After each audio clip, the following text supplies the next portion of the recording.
জয় যিশু। ভয়ের কিছু নেই। খ্রিস্টীয় মণ্ডলী নেতাদের কি রোজা, ডাকিনী বিদ্যা, মায়াশক্তি বা অন্যান্য শয়তানি কাণ্ড কারখানা থেকে ভয় পাওয়া উচিত? গণনা পুস্তক 23 অধ্যায় 23 পদে বলা হয়েছে, নিশ্চয়ই জাকবের বিরুদ্ধে মায়াশক্তি নাই, ইসরায়েলের বিরুদ্ধে মন্ত্র নাই। রোজা বা জাদু শক্তি সম্পন্ন লোকেরা কি ধরনের জুজুর ভয় বা অভিশাপ আপনার উপর দিয়ে নিয়ে আসছে তা নিয়ে আমি মাথা ঘামাই না, কারণ তা কোনো কাজ করবে না। অবিশ্বাসীদের বিরুদ্ধে হয়তো তা কাজ করতে পারে, কিন্তু খ্রিস্টেতে বিশ্বাসের মাধ্যমে আপনি যদি ঈশ্বরের সন্তান হয়ে থাকেন তাহলে আপনি আশীর্বাদপ্রাপ্ত ও সুরক্ষিত।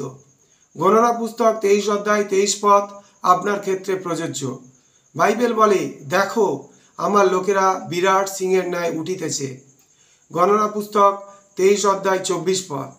আমরা যারা খ্রিস্টের অনুগামী, আমরা তার প্রকৃতি ধারণ করি, যিনি জিহুদার সিংহ।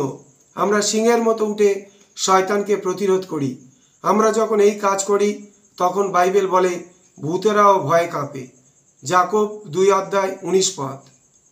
কোন অভিশাপের ফলে অন্যরা হয়তো অসুস্থ হয়ে পড়তে পারে, কোনো অভিশাপের ফলে অন্যরা হয়তো অসুস্থ হয়ে পড়তে পারে, দুর্ভাগ্যের শিকার হতে পারে অথবা মারাও যেতে পারে, কিন্তু আপনি নন। ঈশ্বরের সন্তানগণের একজন রূপে আপনি সিংহের মতো উঠে গর্জন করে শয়তানকে প্রতি আক্রমণ করতে পারেন, যদি তারা আপনাকে বিরক্ত করার চেষ্টা করে। কোনো অসুচি আত্মা নিজেকে প্রকাশ করলে ঈশ্বরের লোকদের ভয়ে কাঁপতে দেখলে আমার ভালো লাগে না। খ্রিস্টিয়ানরা কখনোই ভয়ে কাঁপবে না, ভয়ে কাঁপবে শয়তান।